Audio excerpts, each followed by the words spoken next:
Tēnā koutou. Ngā mihi o te pō, ko Beth aho.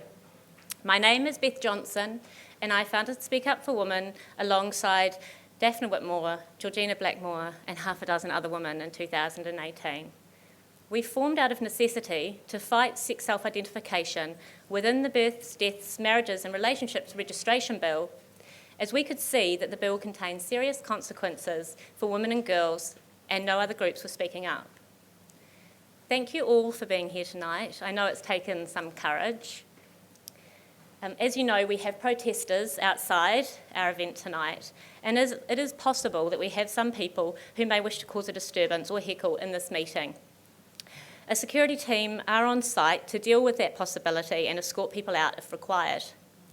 We ask all our guests here tonight to let the professionals handle any disturbance, which includes the management of the protest outside. Please do not place your hands on anyone or engage in any shouting with others or get in the way of the professionals doing their jobs. Our kaupapa is that this talk remains peaceful and uneventful, as all our other events have been. We will not engage in any activity that could lead to escalation of tensions.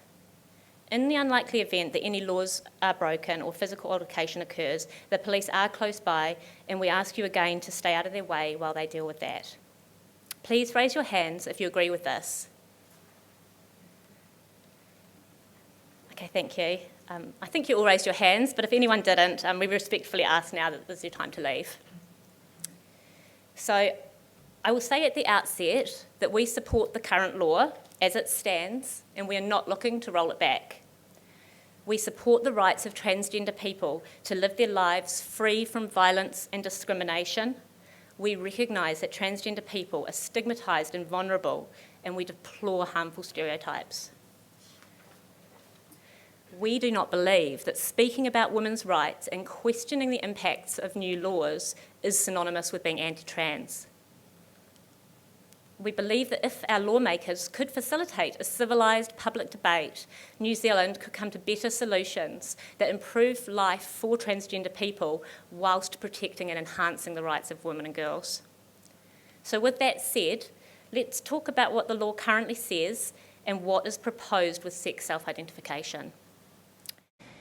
The Births, Deaths, Marriages and Relationships Registration Act 1995 provides for the recording and verification of information relating to births, amongst other things. A birth certificate must record a person's sex. A birth certificate is an important foundational document and provides an official source of evidence of its contents. It also provides important demographic information in relation to health, mortality and other matters. The Act allows a small number of qualifying people to change the sex recorded on their birth certificate. This procedure is still in place and we support it remaining so. A person wanting to change the sex recorded on their birth certificate has to apply to the family court for a declaration. They must satisfy the court on the basis of medical evidence that they have assumed the gender identity of the opposite sex. This is described in the Act as nominated sex. That they have undergone medical treatment to acquire physical confirmation that accords with that gender identity, and that they will, as a result of the treatment, maintain the gender identity of the nominated sex. The person applying does not need to show that they have undergone genital surgery, provided there is some permanent physical change as a result of treatment. The Act uses the term sexual reassignment to describe this.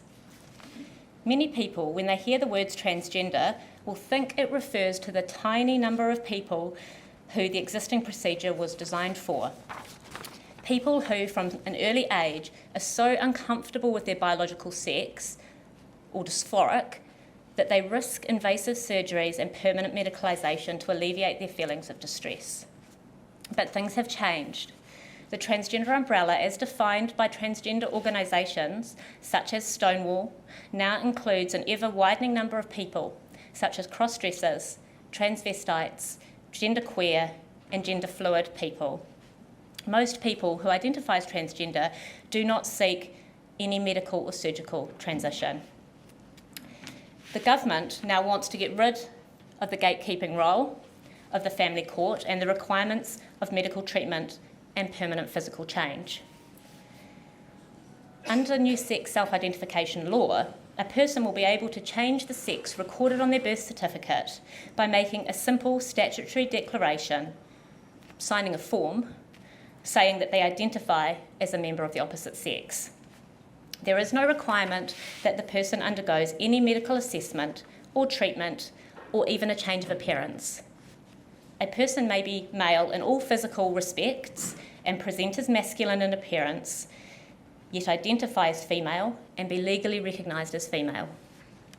To be clear, this law will allow any man at any stage in his life, for any reason, to declare himself female and access women's spaces, services, sports, representative positions, and scholarships accordingly.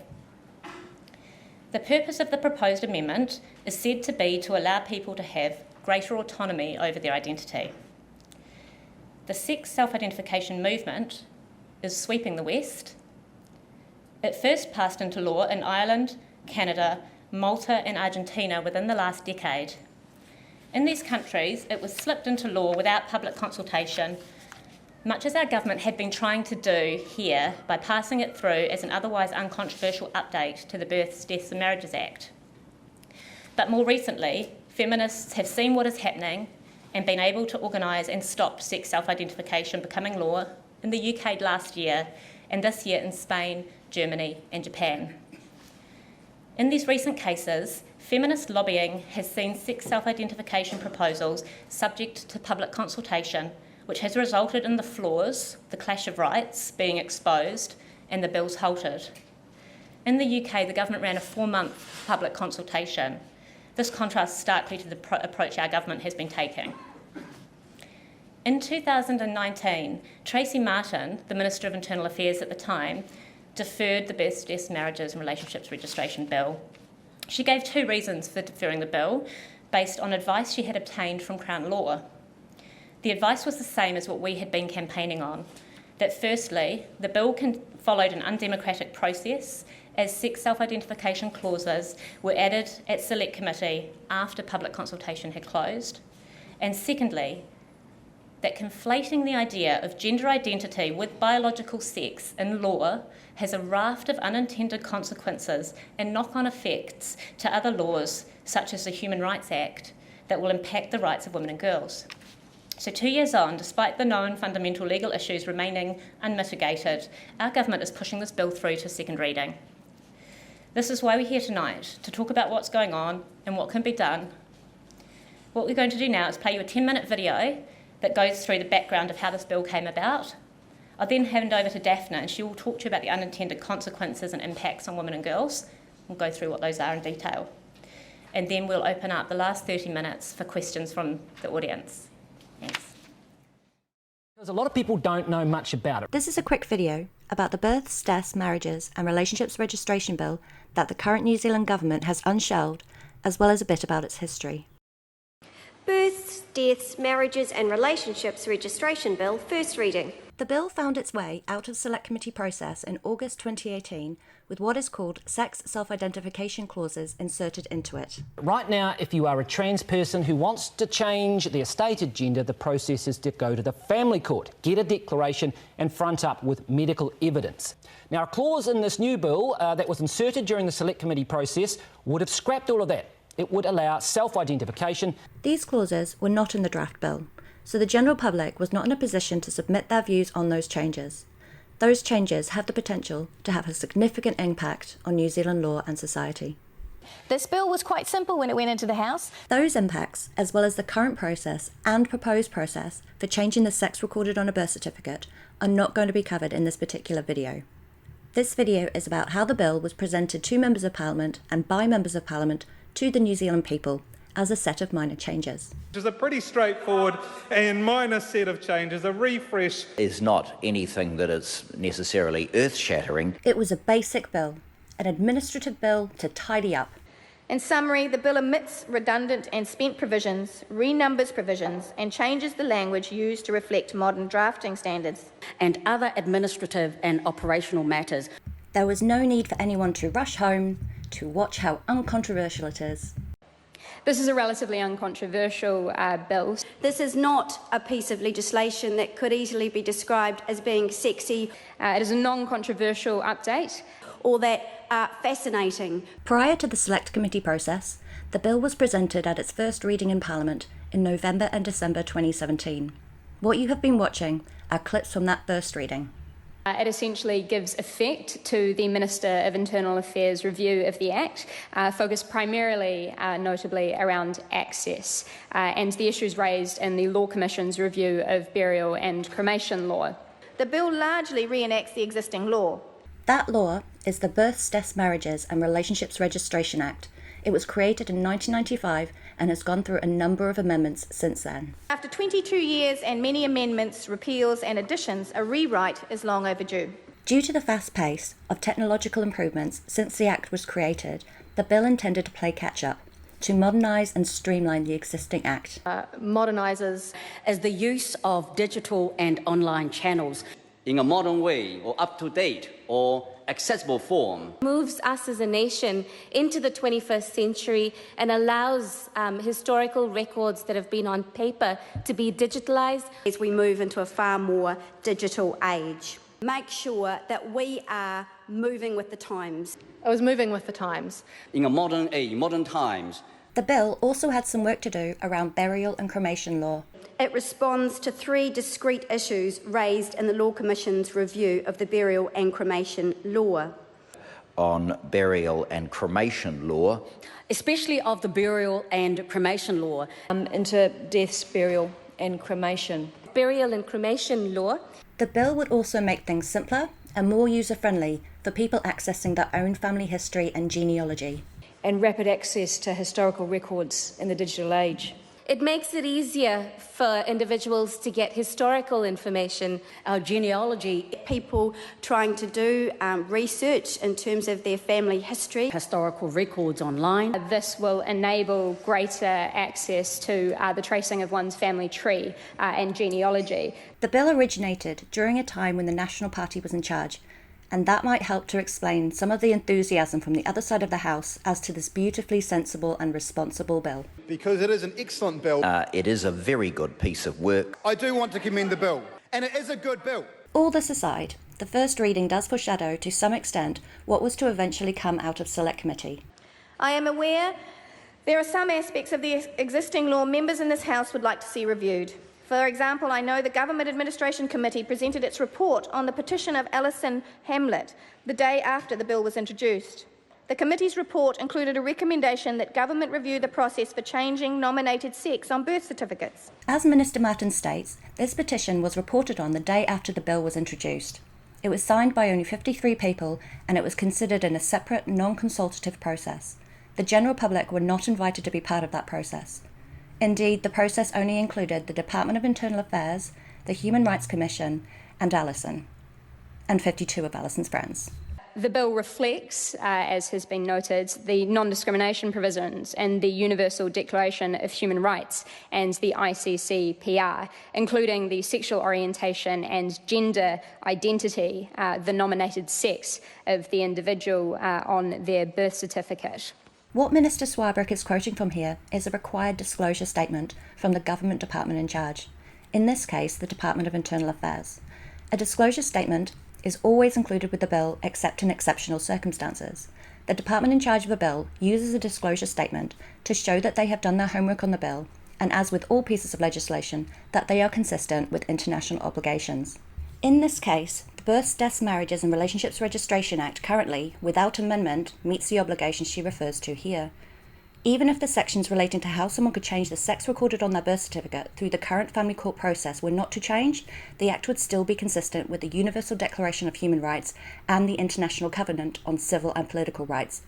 In summary, no changes are necessary in order to meet these international obligations. After this first reading, the bill went to Select Committee, where members of the public and organisations could make submissions on the bill. A number of people submitted that they would like the bill to replace the current process for changing the sex on a birth certificate from one based on expert medical evidence through the family court to one based on self-identification.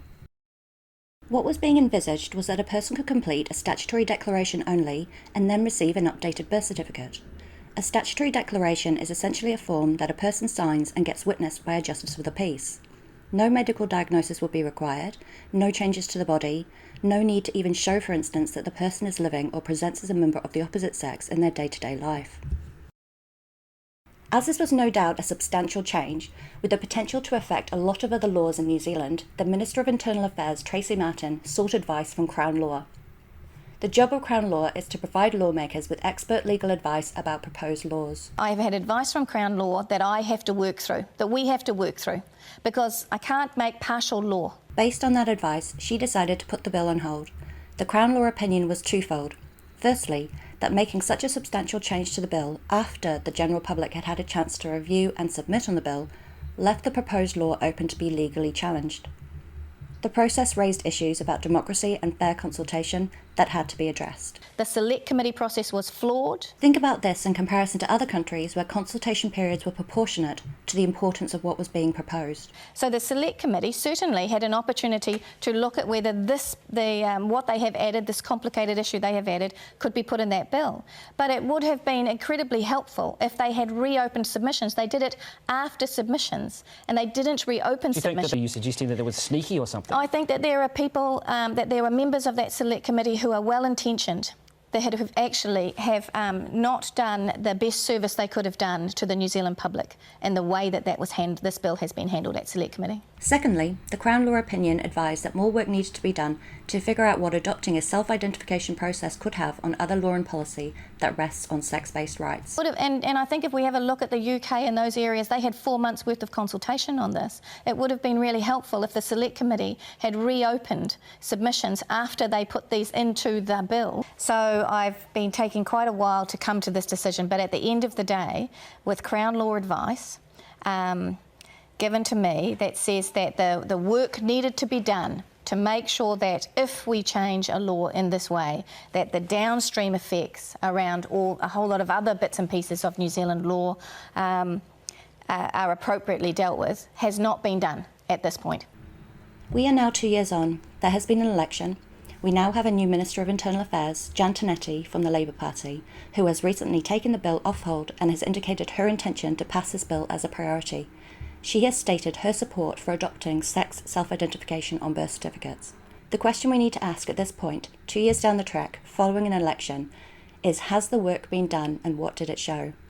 If you think that the government needs to rethink self-identification and consider seriously how this will all have a wide impact on New Zealand laws and policies that rely on sex-based information, please head over to the speakupforwomen.nz website to write to your MP or sign a petition or anything else there. Thank you so much. All right. What a lovely looking crowd. So nice to see you all here tonight. So we've seen how the bill came about, and I want to talk you through the unintended consequences of sex self-ID and what impact it'll have on women and girls. So women have rights in law that we fought for and are protected on the basis of sex. The rights that we think will be impacted include access to single-sex spaces and institutions, such as changing rooms, girls' schools, women's shelters, rape crisis centres, girl guides, women's prisons. Also meaningful records and statistics, for example, crime, health, education, employment, the pay gap, female-only scholarships and quotas, intimate searches and medical procedures, caregiving, counselling services, and of course sports teams. So the Human Rights Act in 1993 prohibits discrimination on the grounds of sex, except in specific circumstances. For example, Section 27 allows for the discrimination on the basis of sex where sex is a genuine occupational qualification, or where reasonable standards of privacy need to be upheld, or where the job involves counselling about intimate matters such as sex or violence. Section 43 is for the maintenance of separate facilities for each sex, and that's on the grounds of public decency and public safety. Section 49 provides an exception in relation to participation in sport, where the strength, stamina or physique of the competitors is relevant. And sections 55 and 58 provide exceptions in relation to sex-specific accommodation and schools. Well, the government's view is that sex self-ID will not have any wider implications beyond simply relieving an administrative burden for transgender people.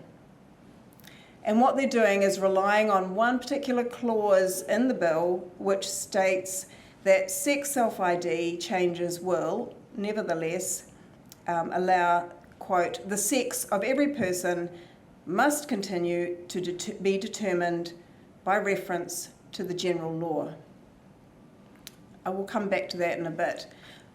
But we do not consider this to be the case or correct. How is any agency or school or sports team or female-only service provider meant to assess a person's sex if not by their birth certificate? Original birth certificates will not be available to the providers of female-only services or spaces. And the issue is not necessarily limited to the males that choose to self-identify. Because no change in physiology or appearance is required, males who self-identify as females will, for all practical purposes, be indistinguishable from the general population of males. So how then will male access to female public facilities, which, remember, according to the Human Rights Act, exist for the reasons of safety and decency, how can they possibly be regulated? Currently, we regulate it not actually by birth certificate, but by a social contract, don't we? We know that as providers or users of those single-sex services, we know what our rights are and we can insist on them where necessary. So as long as sex self-ID does not require any medical or physical appearance change, then our social understanding of what a trans woman is changes. And women lose their confidence in challenging a male who presents as a man in a woman's space. No one uses their birth certificate to access those spaces, so there's no way of knowing if a person is a gender non-conforming trans woman or a man. And nobody wants to upset somebody else or be called a bigot, so women will stop challenging men in their spaces. And this is dangerous for trans women as well as for women and children. These issues are complex. There's no easy answer to many of the questions that do arise, but the government doesn't recognise there is even a question or a problem. So I just now want to go through some real-world examples of where self-ID has actually been detrimental to women's existing sex-based rights. First up, women-only services. Jessica Yaniv, I see some heads nodding.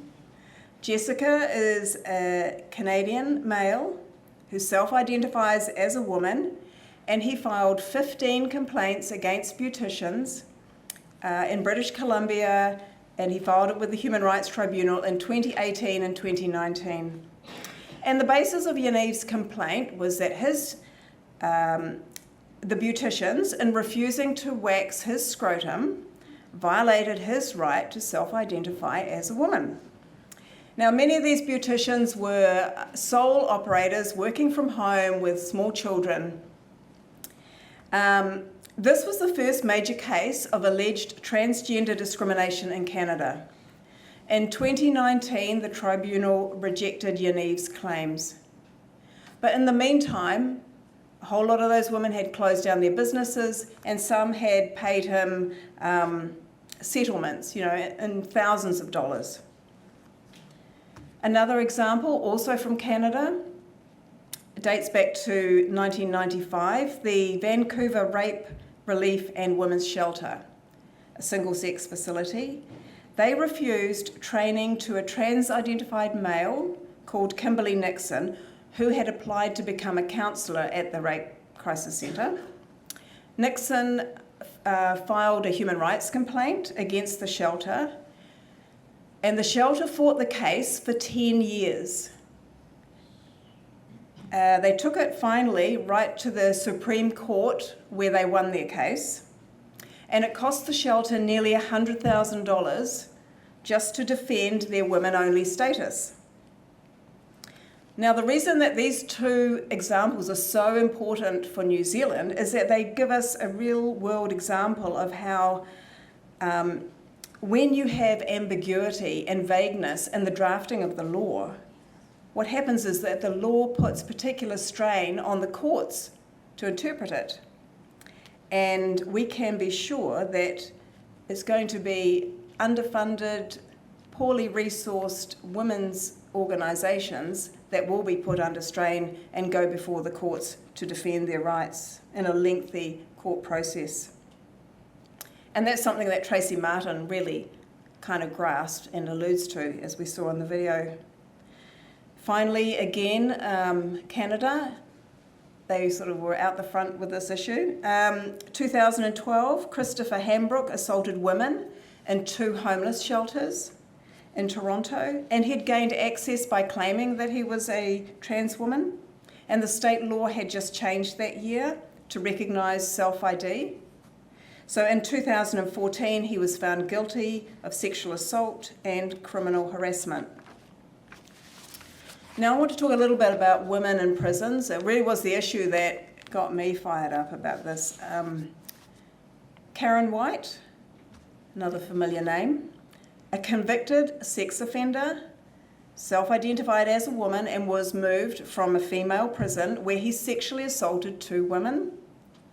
In California this year, 255 requests have come from males in prisons to be moved to female prisons. This is because sex self-ID has been introduced there this year. So violence and sexual assaults are inevitable, and the female guards and the prisoners are said to be terrified. One of the points that we keep trying to stress is that gender and sex are not identical. They're not the same thing, and there's evidence that trans-identified males retain male patterns of violence. Female prisoners are amongst the most vulnerable population in society, and they have the right to single-sex services and facilities under our Human Rights Act and also in international conventions. Statistics, that's another area where we know that self-ID is going to make a mess of things and will weaken women's rights. So running ahead of the law in Great Britain, the police have started recording crimes based on the perpetrator's self-ID rather than their birth sex. The same year they started doing that, the BBC reported that the number of cases of female perpetrated child sex abuse in England and Wales had risen by 84%. What a phenomenon. Males commit a lot more crimes than females. Over 93% of the prison population is male. It doesn't take many self-identifying males to state that they're women to significantly skew the female crime stats. So crime stats being based on self-identified sex rather than birth sex has a huge significance in our understanding of crime, our treatment of it, our prevention of it, and our punishment of it. Pay equity is another area that is going to be affected by self-ID. In fact, it already is. The pay equity data since 2019 has been collected on the basis of a person's gender identity rather than their sex. The Public Service Commission developed this along with Stats New Zealand and the Ministry for Women. They instruct the entities to report the pay data based on employees' self-identification. The new figures released in July 2020 show a dramatic lowering of the gender pay gap. But this period is also the first iteration of the new measures arrangement.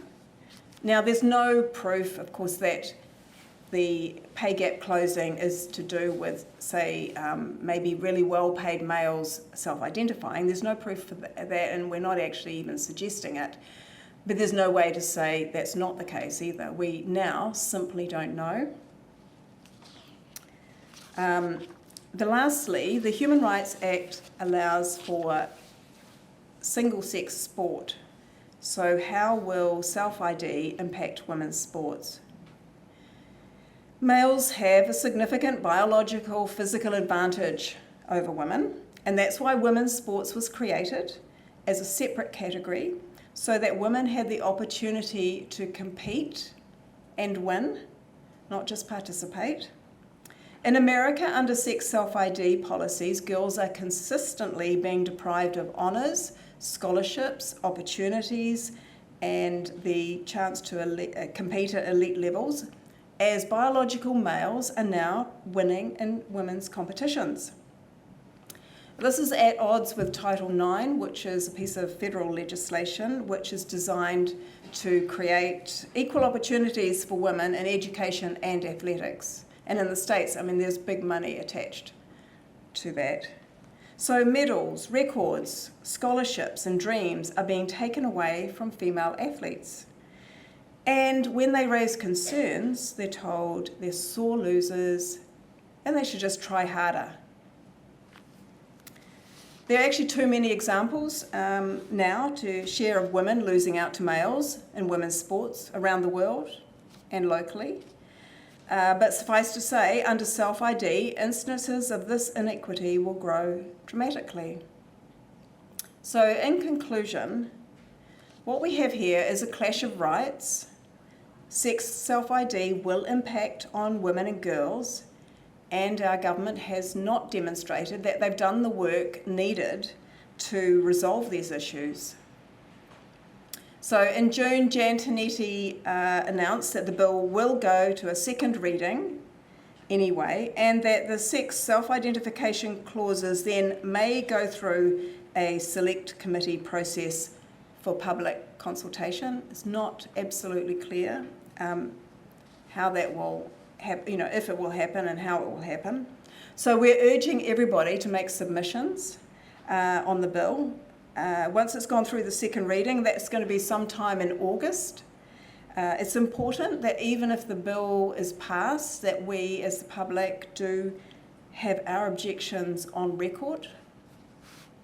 Our mailing list is at the back, and there's some that have circulated too. So if you want to put your name down and your email, you can get our newsletters and be kept in touch with what we're doing, especially in terms of the submissions. I just want to finish by saying that the real conversation our country needs to be having, one that we haven't had yet, we haven't even started it, is how can we improve the lives of transgender New Zealanders without impacting the rights of women and girls. I want to say one last thing, and it is a special thank you to Nicolette Levy, QC, who took a case for Speak Up for Women to the High Court, which we won, and that's the reason why we're all sitting here and being able to have an exchange of ideas. So she can't be here tonight. Her sister, Suzanne, is here, who is also a very wonderful woman. So yeah, I just want to give a big round of applause to Nicolette.